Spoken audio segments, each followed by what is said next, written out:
Hi friends, Concy here from atop Serenity Hill. I wanted to bring you a little twist on grid journaling today. I usually do grid journaling, and a lot of people do grid journaling by literally drawing squares or rectangles on a page spaced out.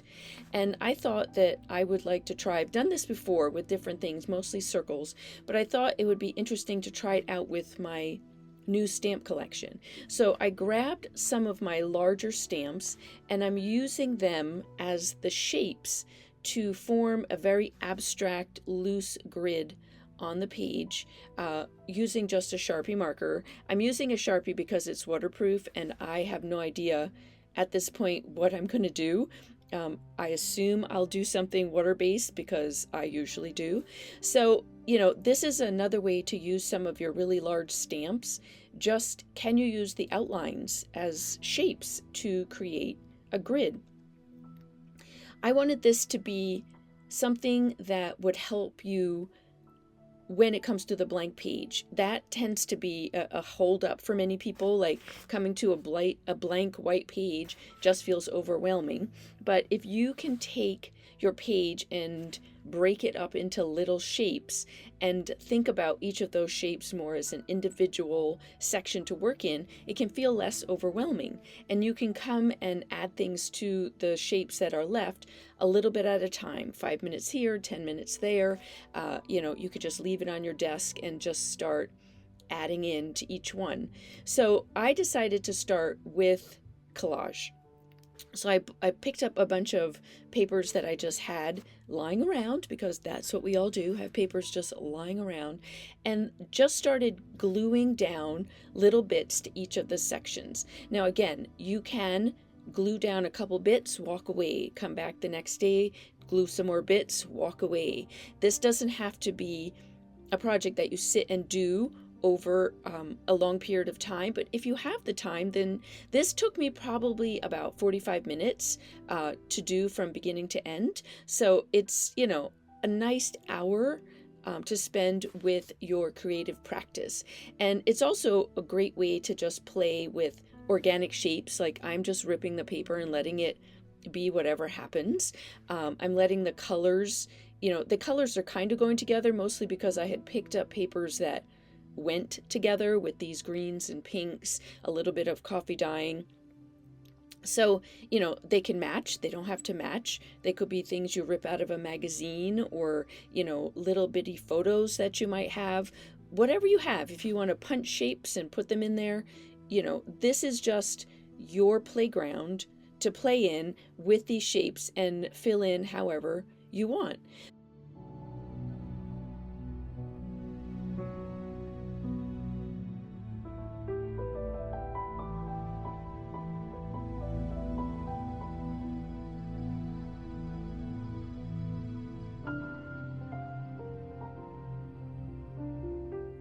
The next thing I wanted to do was just add more color. And since I had already overlapped a lot of these shapes, it seemed like a natural decision to start to create shadows. Shadows where the shapes just overlap each other. And I'm using Neocolor II crayons, which are water soluble. And I don't use these very often, but I love the messiness of them, that even though you can liquefy the paint or the crayon on the page, it still leaves a lot of like graininess and mark making on the page, because you can never really soften it out completely. At least I can't. If you can, yay, more joy to you that you could do that. But I tend to find that they still leave marks behind, and I'm okay with that. It could be that I'm using it on, the type of paper I'm using on, that might be what's doing it. But I just like the way it makes it look, messy and imperfect. And I even went back in when it was a little bit wet and added some more marks to blend out the blue. And you can see that the crayon on the wet paper stays even more, like the marks just don't go away. So I've added a few of those. I've even gone in with the crayon just to add some mark making. You don't necessarily have to use the crayon and then pull it back with water or soften it. I did a little bit with this, but you could still see, the long lines that I had made in each of the sections just to add a little more interest to the page.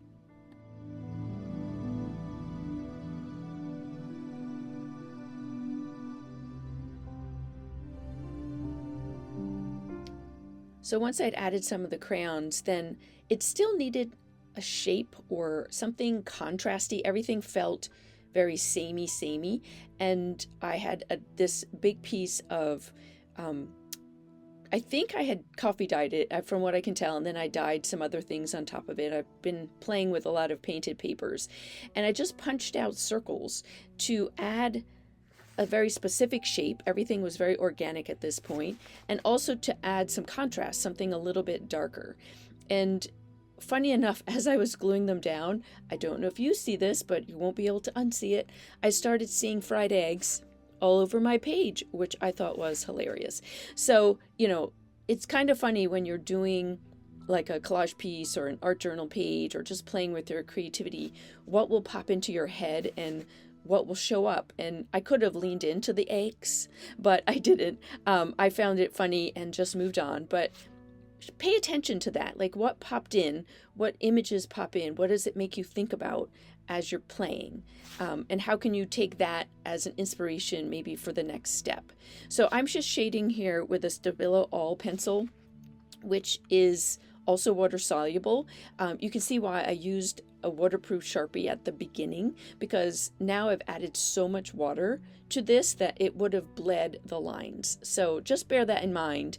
Sometimes bleeding the lines has its own fun ideas and fun things to do, but if you don't want it to, then remember to always use a waterproof marker. So now I've pulled out more of my stamps. These are a lot of the little small stamps that I'm using to just add details, add bits of doodling without having to doodle onto the little sections. So again, not perfect. I'm not stamping perfect. I never do.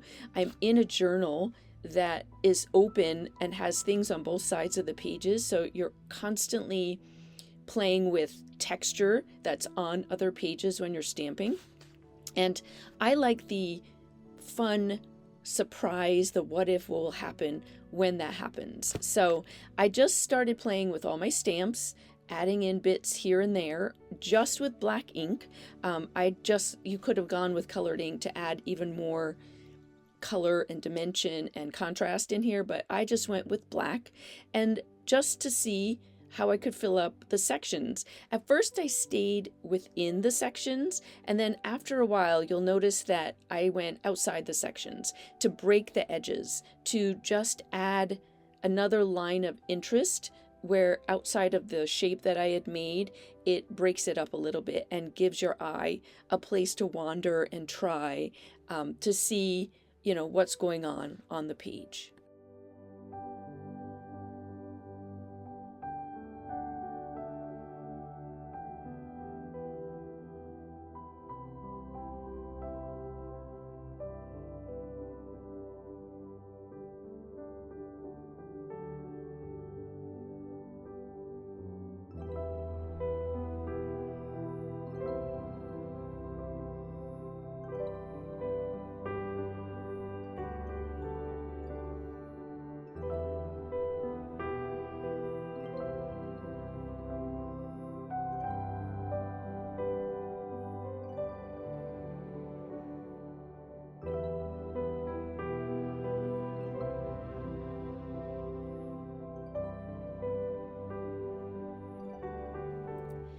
The final thing I decided to add were some of the words from my Artful Expressions stamp set, and I didn't want them to land on the shapes. I wanted them to look like they were coming from behind the shapes, so I just used a piece of paper to mask it off.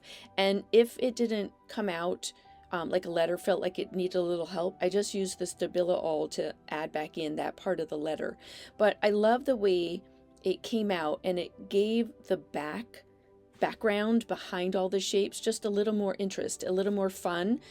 It tied it all together more, I feel, and also it just gives you a way to use some words. I love to use words in my art journaling. It gave me a way to use words in the art journaling on this page, and a way to use my stamps in a new and fun way.